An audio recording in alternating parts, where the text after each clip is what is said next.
우리 하나님의 말씀을 함께 보겠습니다. 사무엘상 1장 1절에서 우리 18절까지의 말씀을 보겠습니다. 사무엘상 1장 1절에서 18절까지 말씀, 구약 한 408페이지쯤 있는 것 같습니다. 사무엘상 1장 1절부터 18절을 우리 같이 한 목소리로 함께 읽겠습니다. 에브라임 산지 라마다소임 빔에 에브라임 사람 엘가나라 하는 사람이 있었으니 그는 여로함의 아들이요 엘리후의 손자요 도우의 증손이요 숲의 현손이더라.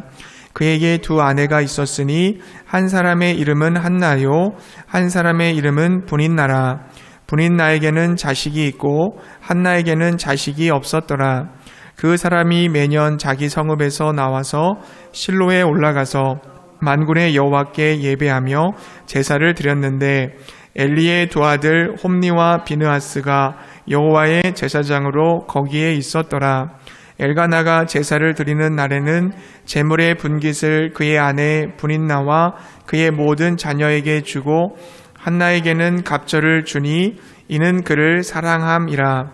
그러나 여호와께서 그에게 임신하지 못하게 하시니 여호와께서 그에게 임신하지 못하게 하심으로 그의 적수인 분인나가 그를 심히 격분하게 하여 괴롭게 하더라. 매년 한나가 여호와의 집에 올라갈 때마다 남편이 그같이 하매 분인나가 그를 격분시키므로 그가 울고 먹지 아니하니 그의 남편 엘가나가 그에게 이르되 한나여 어찌하여 울며 어찌하여 먹지 아니하며 어찌하여 그대의 마음이 슬프냐. 내가 그대에게 10 아들보다 낫지 아니하냐 하니라. 그들이 실로에서 먹고 마신 후에 한나가 일어나니 그때의 제사장 엘리는 여호와의 전 문설주 곁 의자에 앉아 있었더라. 한나가 마음이 괴로워서 여호와께 기도하고 통곡하며 서원하여 이르되 만군의 여호와여 만일 주의 여종의 고통을 돌보시고 나를 기억하사 주의 여종을 잊지 아니하시고 주의 여종에게 아들을 주시면 내가 그의 평생에 그를 여호와께 드리고 삭도를 그의 머리에 대지 아니하겠나이다. 그가 여호와 앞에 오래 기도하는 동안에 엘리가 그의 입을 주목한즉 한나가 속으로 말하매 입술만 움직이고 음성은 들리지 아니하므로 엘리는 그가 취한 줄로 생각한지라. 엘리가 그에게 이르되 네가 언제까지 취하여 있겠느냐. 포도주를 끊으라 하니 한나가 대답하여 이르되 내 주여 그렇지 아니하니이다. 나는 마음이 슬픈 여자라.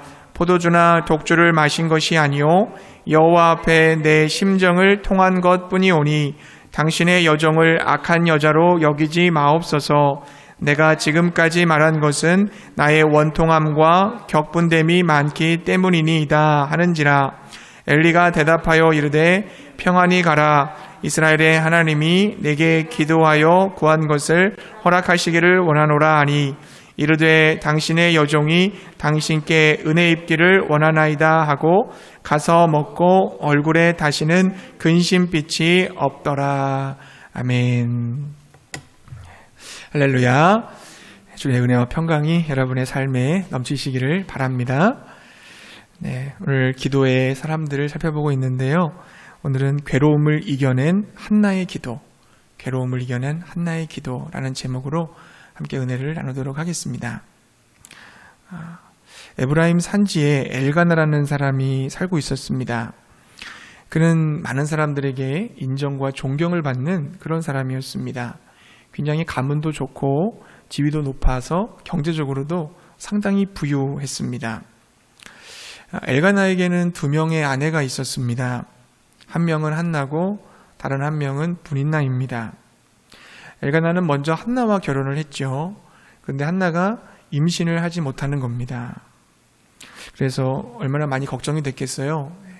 유력한 가문의 혈통에 훌륭한 대를 이어야 되는데 훌륭한 가문의 대를 이어야 되는데 한나가 임신을 못하자 아마 가문에 굉장히 큰 근심이 되었을 것입니다. 할 수 없이 엘가나는 두 번째 부인 분인나를 얻게 되었습니다. 그리고 이제 브닛나가 자녀를 낳았어요. 그러니까 집안에는 한나보다 브닛나의 목소리가 커지게 되었죠. 브닛나가 본처의 역할까지 하려고 드는 겁니다. 그에 반해서 한나는 굉장히 위축되고 힘을 잃어가기 시작합니다. 한나와 브닛나 사이에 그 감정의 골이 깊어지기 시작하는 것입니다. 한나와 브닛나가 같은 집에서 매일 얼굴을 보면서 살았기 때문에 얼마나 서로 불편했겠어요. 서로 견제하고 또 때로는 시기하고 미워하고 질시하면서 그런 마음들이 점점 커져만 갔을 것입니다. 그럼 남편이 좀 중간에서 역할을 좀 잘 해야 될 텐데 근데 엘가나가 그렇게 하지 못한 것 같아요. 성막에서 벌어진 일을 보면 우리가 좀 짐작해 볼 수 있습니다. 하나님께 제사를 드리기 위해서 엘가나가 부인과 자녀를 데리고 성막에 있는 실로로 갔습니다. 당시에 이제 화목제를 드렸기 때문에 화목제는 제사장에게 그 제물을 주지 않고 가족들이 함께 나눠 먹는 그런 제사잖아요. 그래서 고기를 분배하는데 엘가나는 어떻게 해요? 더 사랑하고 애정이 가는 한나에게 2배의 몫을 주었습니다. 그리고 브닛나와 자녀들에게는 조금씩 나누어 주었습니다. 이렇게 좀 대놓고 차별 대우를 하니까 브닛나가 마음이 상하죠. 브닛나는 아기까지 낳아 주었는데 오히려 나를 더 이렇게 괄시하니까 기분이 나쁘지 않았겠어요? 그러니까 엘가나가 한나에 대한 사랑을 좀 지혜롭게 표현했어야 되는데 그렇지 못했어요. 그러니까 이게 집안의 분쟁을 부추기는 꼴이 되고 말았습니다. 그러자 브닛나가 한나를 더 심하게 괴롭히죠.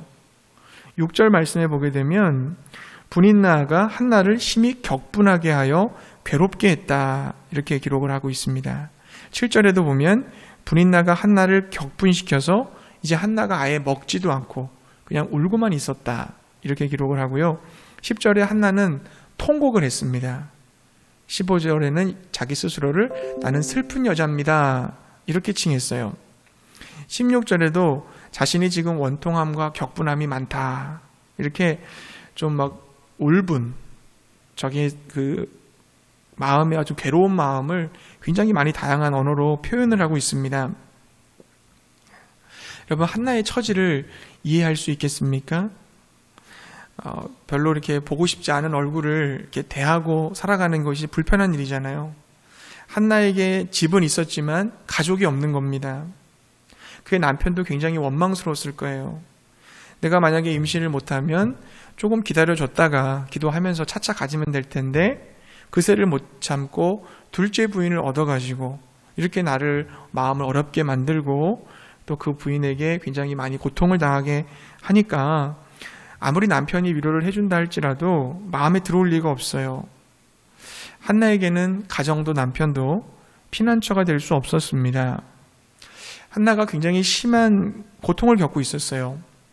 무엇보다도 여자로서 자녀를 생산하지 못한다는 것은 그때 당시의 사회에서는 큰 수치였습니다.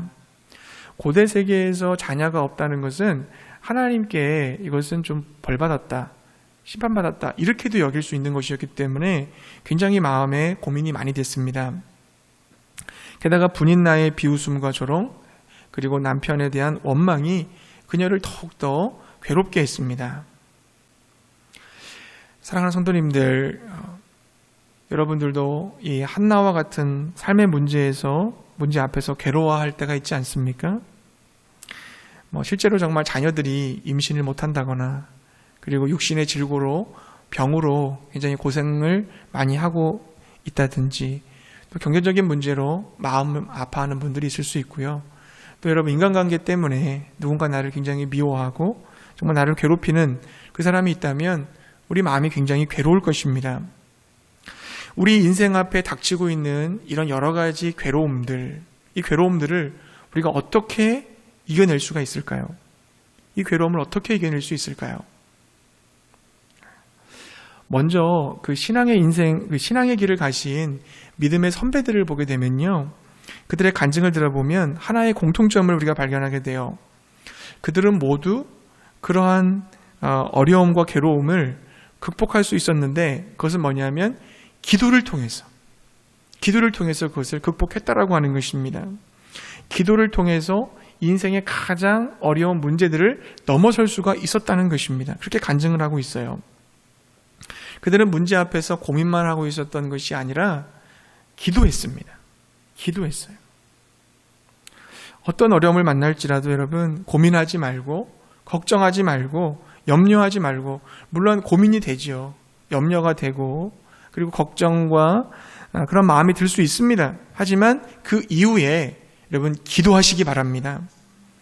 많은 사람들이 문제 앞에서 그냥 주저앉아요. 그리고 그 고민 속에서 잠기다가 그냥 병에 걸리기도 합니다. 여러분 괴로움을 만났을 때는 기도를 떠올리십시오. 아, 나에게 괴로움이 왔구나. 이제 기도해야 되겠구나. 기도의 무릎을 꿇으시기 바랍니다. 많은 괴로움을 받았던 한나도 기도했습니다. 그리고 그 괴로움이 해결되었어요. 우리는 오늘 이 본문에서 한나가 보여준 그 기도의 모델을 통해서 우리 안에 있는 그 괴로움과 고통이 해결될 수 있기를 바랍니다. 그렇다면 한나는 어떻게 기도했을까요? 한나는 어떻게 기도했을까요? 한나의 그 기도의 시작과 진행과 마침을 좀 살펴보기를 원해요.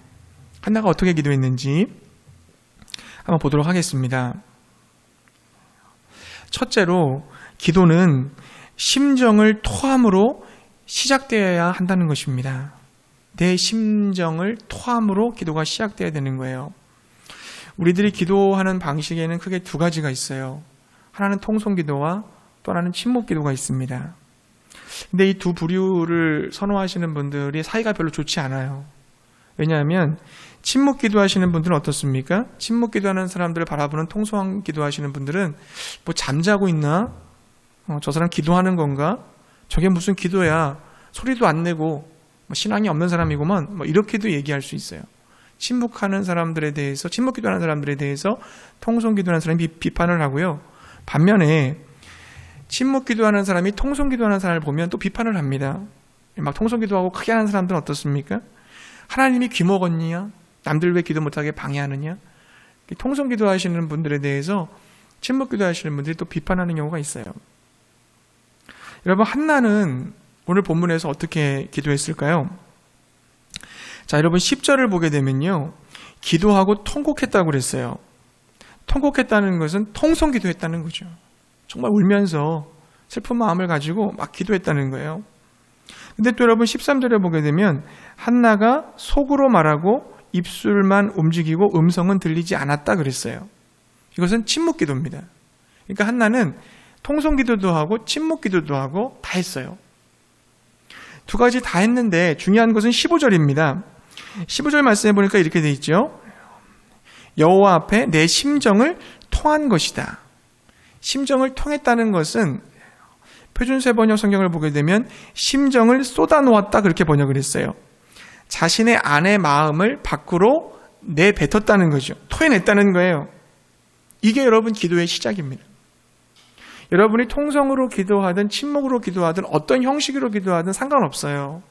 어떤 기도든 다 자유롭게 할 수 있습니다. 상황과 때에 맞춰서 여러분께서 하시면 되겠죠. 근데 중요한 건 뭐냐면 어떤 기도를 선택하시든지 간에 여러분의 마음을 토해내는 기도, 진심이 담긴, 중심이 담긴 하나님 앞에 그렇게 마음을 드러내는 기도가 돼야 된다고 하는 것입니다.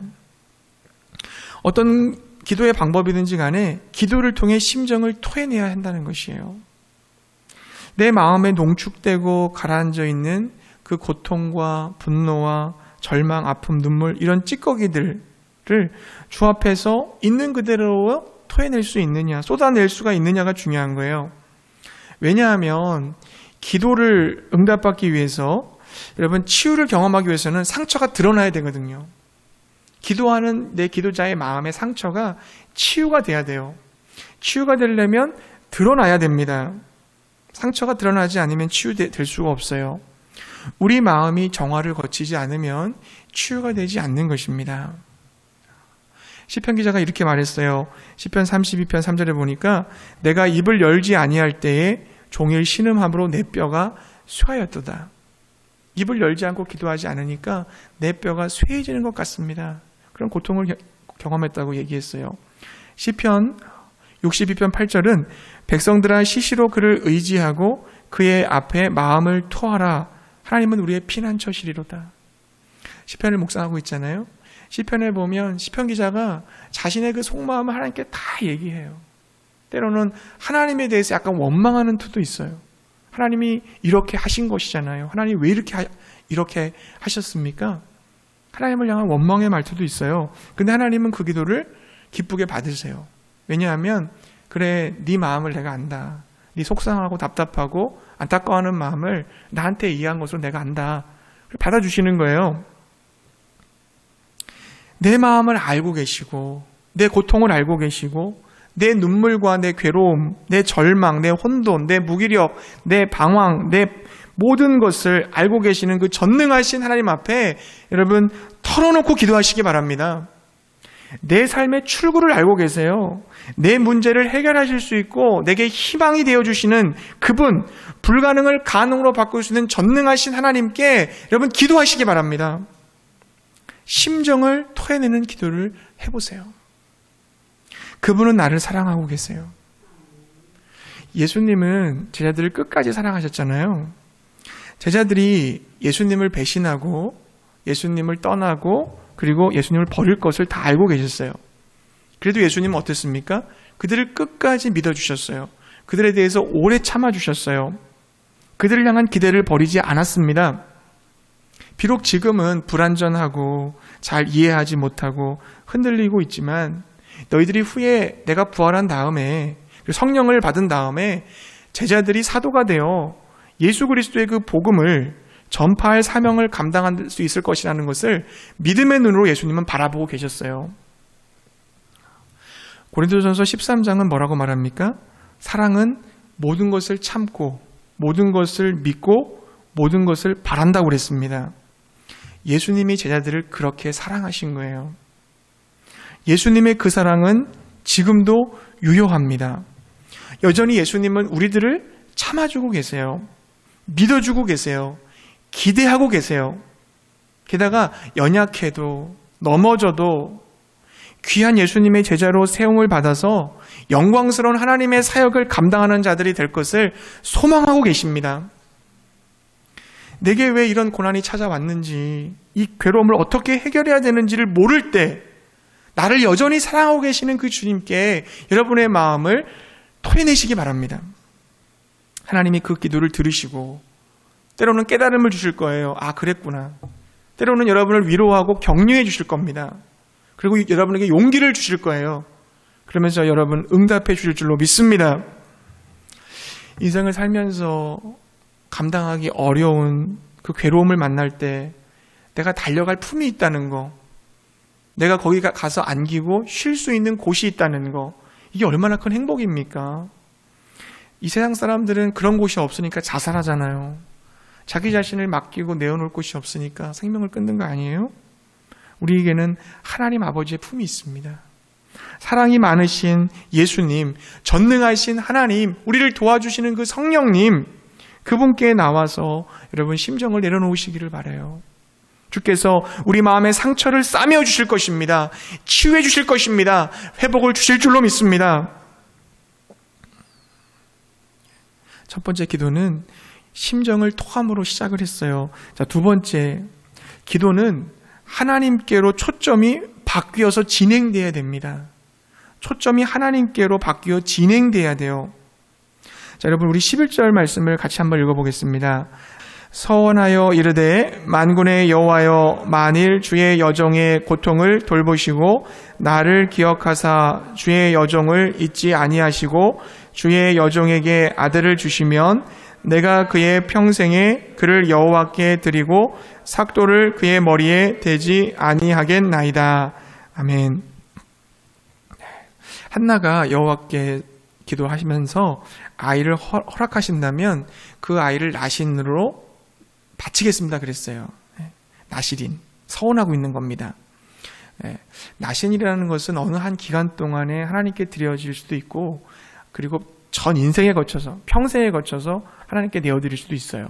근데 여기서 지금 한나의 기도는 자신의 아들, 자신의 자녀를 평생 하나님께 내어드리는 그런 나시린으로서 서원하겠다, 이런 기도를 한 것입니다. 그저 자식 하나 주십시오, 이렇게 해서 기도가 끝난 게 아니에요. 그 아들을 하나님 나라와 영광을 위해 써달라고, 그 자녀를 하나님께 드리겠다고 기도한 것입니다. 여러분 12절에 보시면 한나가 오래 기도했다고 되어 있거든요. 아주 오래 간절히 기도했어요. 어찌나 오래 기도했든지 엘리 제사장이 한나의 기도하는 모습을 봤습니다. 그때 한나가 속으로 말하면서 입술만 동했다고 되어 있잖아요. 그러니까 음성은 들리지 않고 입술만 움직인 거예요. 마치 그 모습이 엘리 제사장이 보기에는 술 취한 모습으로 그렇게 생각을 했던 겁니다. 이런 오해를 받을 정도로 한나는 굉장히 성령 충만한 상태에서 기도했어요. 기도가 오랫동안 진행되면서 기도의 초점이 내가 아니라 하나님께로 맞춰지게 되었던 것입니다. 하나님께로.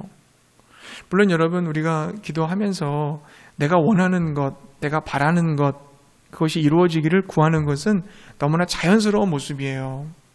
우리 모두는 다 그렇게 기도를 시작합니다. 그것이 잘못된 기도가 아니에요. 성경에 나오는 수많은 사람들도 자기의 필요와 자기의 소원을 가지고 하나님 앞에 나왔습니다. 주님을 그렇게 만났어요. 근데 그 이후에는 달라졌습니다. 그들은 성장과 성숙을 통해서 예수님을 따르며 예수님을 섬기는 제자로 변해갔습니다. 자기만 알던 이기적인 사람이 하나님 나라를 구하게 됐고, 그리고 이웃을 돌보는 사람이 되어졌어요. 하나님과 이웃을 목표로 살아가는 사람으로 사람이 변하게 되어졌습니다. 우리도 마찬가지입니다. 신앙도 기도도 그 출발점은 항상 나 자신이에요. 나를 위해 믿고, 내 자식을 위해 믿고, 내 사업을 내가 원하는 대로 가꾸어 가기 위해서 우린 기도해요. 그러나 우리의 이기심은 신앙의 출발점이어야만 하지 신앙의 종착점이 되어서는 안 된다는 것입니다. 기도가 깊어지면, 신앙이 성숙해지면 기도의 초점이 나에게서 하나님께로 바뀌는 것을 경험하게 됩니다.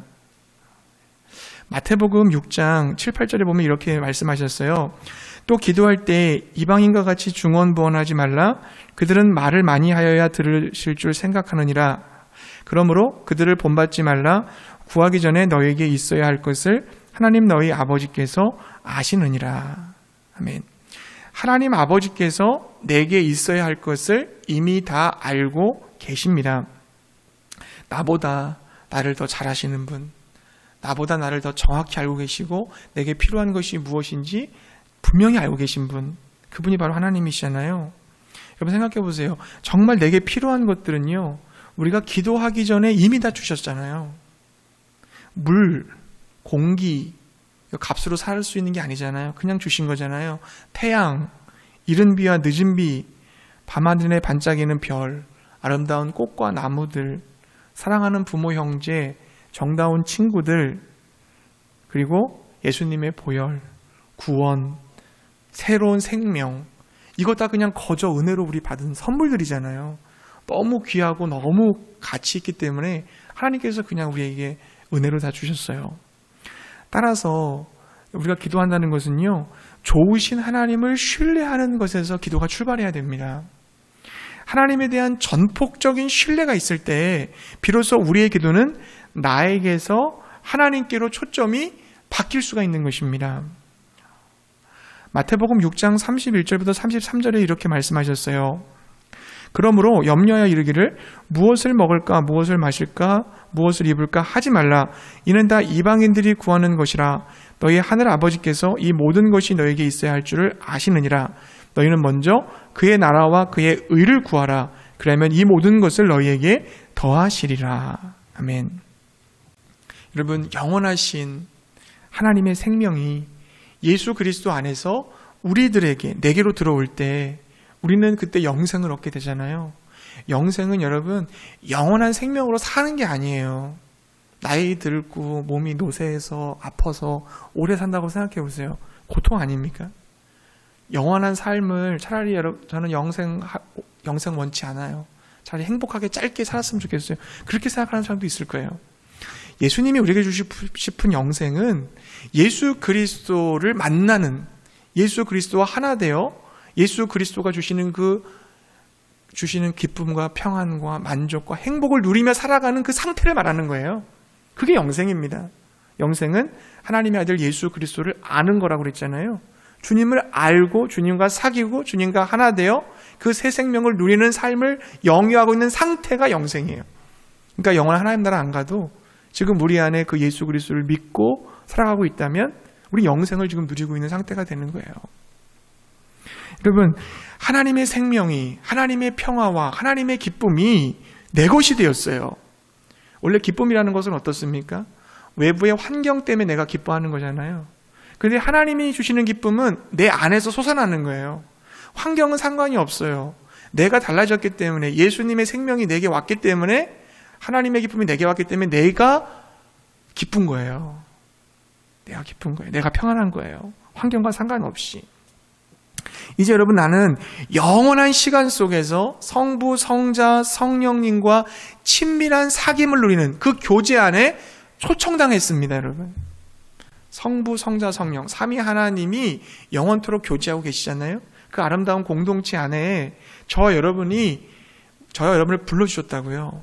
그 공동체를 우리가 누리게 됐단 말입니다. 하나님의 놀라운 구원 역사의 한 부분에, 한 귀퉁이에 나같이 비천한 자를 함께 하자고 초청해 주셨어요. 이 여러분 엄청난 은혜를 경험했다면, 이 위대한 부르심을 경험했다고 한다면 우리의 기도는 나의 나라, 나의 영광, 나의 뜻에서 하나님의 나라, 하나님의 영광, 하나님의 뜻을 구하는 기도로 바뀌어야 될 줄로 믿습니다. 영원한 생명 속에서 우리 잠깐 살아가는 70년, 80년의 삶은 너무 짧아요, 여러분. 그래서 안개와 같고 드레핀 꽃과 같고 밤의 한 경전과 같다 그랬잖아요. 영원한 시간 속에서 우리가 이 육신을 갖고 살아가는 이 짧은 생명을 생각해 보세요. 또 그리고 금방 지나가잖아요. 그렇기 때문에 우리가 삶에 좀 마음의 평안함을 누릴 수가 있어요. 삶에 여백이 생겨요. 여백이 생겨요. 남들을 인정하고 기다려줄 수 있는 여유로움이 생길 수 있단 말이죠. 여러분, 기도 가운데 내게 주신 괴로움과 고난, 시련에 대한 답도 얻을 수 있어요. 깊은 기도를 드리다 보면 하나님이 나한테 왜 이런 어려움을 주셨지? 거기에 대한 답을 찾게 됩니다. 야고보서 1장 2절과 4절 말씀 보면 이렇게 돼 있어요. 내 형제들아, 너희가 여러 가지 시험을 만나거든 온전히 기쁘게 여기라. 이는 너희 믿음의 시련이 인내를 만들어내는 줄 너희가 알미라. 인내를 온전히 이루라. 이는 너희로 온전하고 구비하여 조금도 부족함이 없게 하려 함이라. 아멘. 우리가 깊은 기도 속에서 관점이 하나님께로 바뀌어지게 되면요, 나의 이 고통과 시련에 대한 답도 얻게 된다는 거죠. 말씀 속에서 뭐라고 말했냐면, 하나님은 우리들을 시련을 통해서 온전한 자로, 거룩한 자로 만드시겠다, 그렇게 말씀하셨습니다. 하나님은 그걸 원하시는 거죠. 여러분, 포도송이가 포도주가 되려면 어떻습니까? 두 가지의 변화를 경험해야 된다고 하잖아요. 물리적인 변화, 포도가 으깨져야 돼요. 갈아져야 돼요.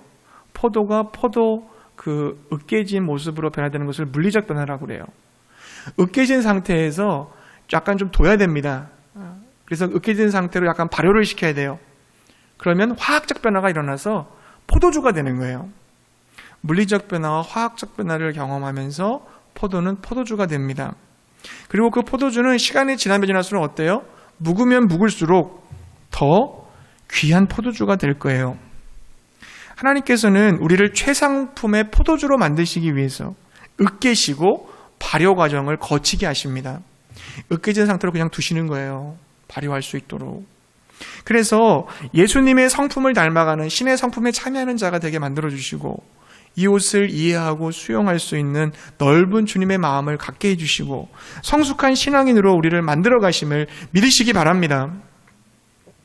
여러분, 이렇게 기도가 깊어지다 보면요, 기도는 더 이상 나의 욕망과 나의 소원을 이루는 도구가 아니에요.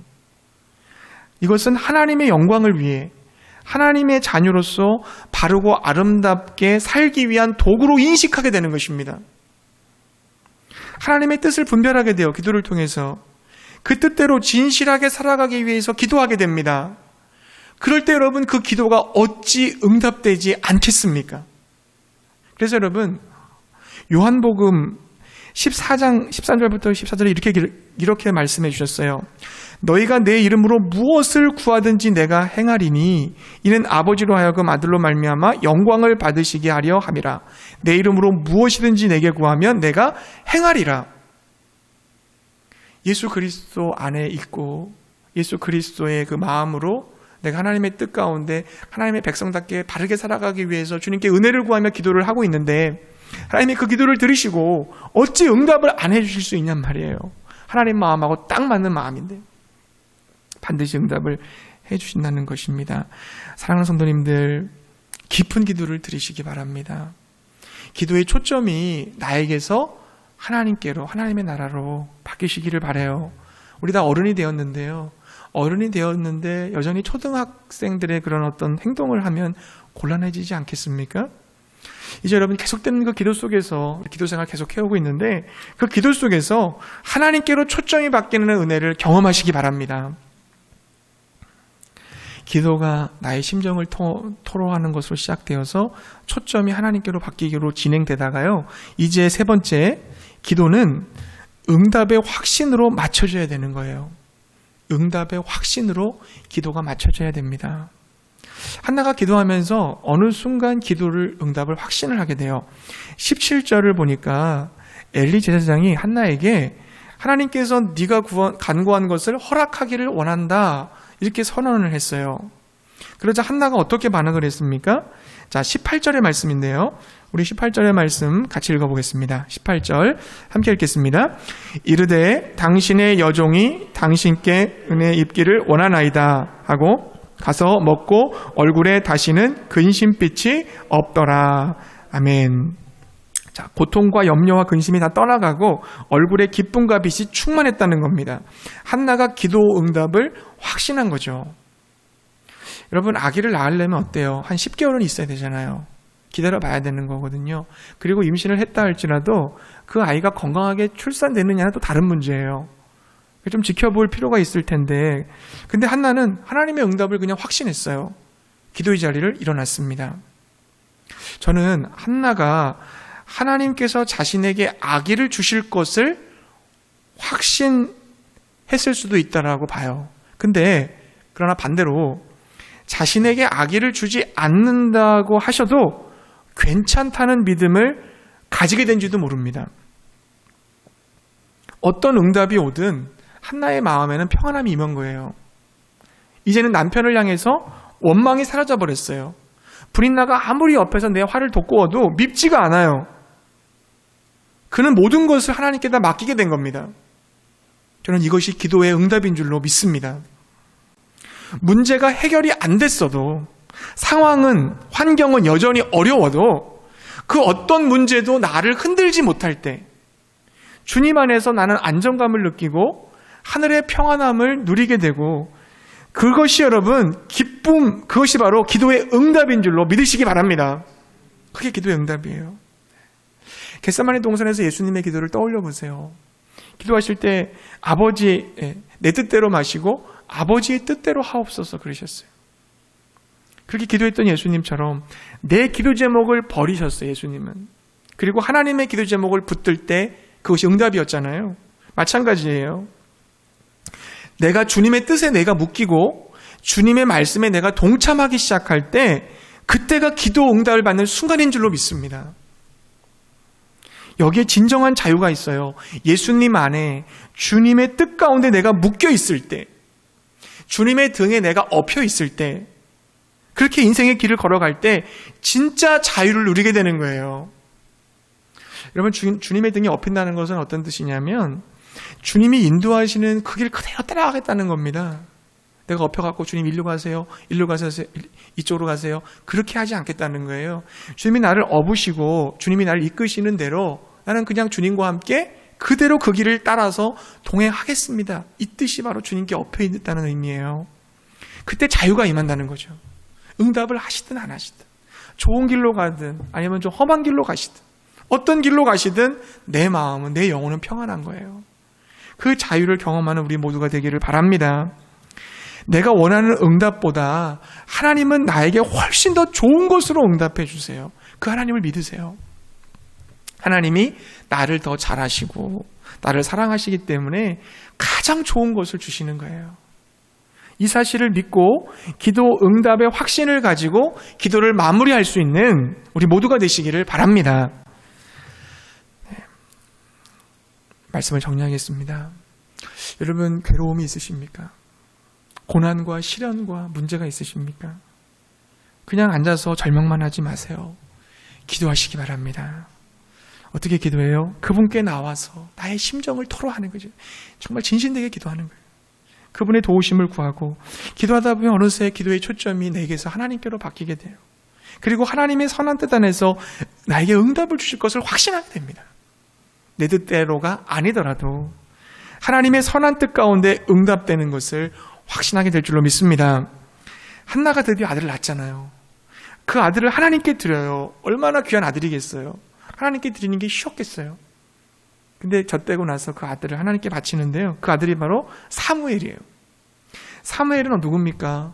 쓰러져가는 이스라엘 나라를 다시 일으키는 민족의 지도자로 쓰임받게 되는 사람이잖아요.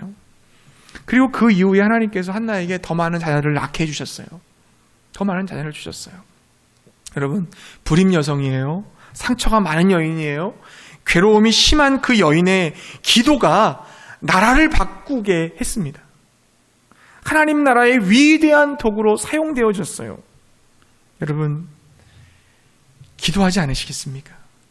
만약에 한나가 기도하지 않고 절망만 했더라면 그런 역사는 일어나지 않았을 거예요. 기도하면 하나님이 일하십니다. 기도하면 하나님의 기적을 볼 것입니다. 기도하심으로 하나님의 영광을 드러내는 우리 모두가 되시기를 주의 이름으로 축복합니다.